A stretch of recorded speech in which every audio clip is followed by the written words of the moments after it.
Why do you replace things that are still working perfectly? Your phone works, your car works, your clothes are fine, nothing is broken, nothing is failing. But the moment a new version comes out, something shifts.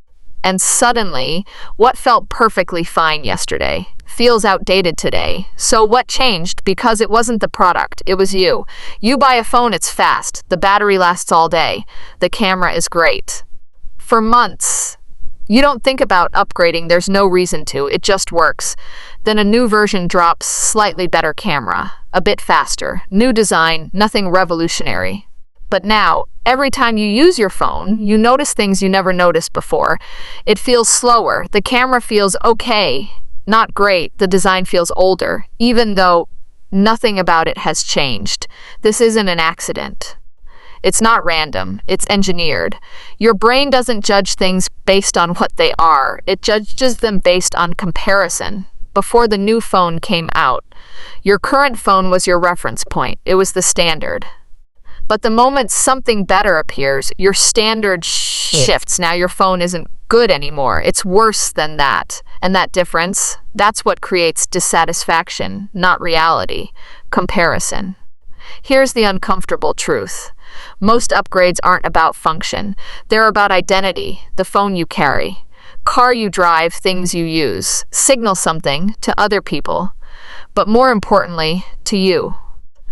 New products don't just say, this works better. They say, this is who you are now. More updated, more current, more relevant, and staying with the old version starts to feel like falling behind, even when you're not. There's another layer. Your brain is wired to chase new. New feels exciting, new feels rewarding, but that feeling doesn't last. You adapt. Quickly, what felt amazing on day one becomes normal within weeks.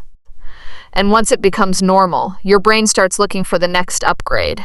That's the loop: buy, enjoy, normalize, upgrade, again and again. This isn't just psychology, it's business. Companies don't make money when you keep things. They make money when you replace them. So what happens? New releases every year, small improvements framed as big upgrades.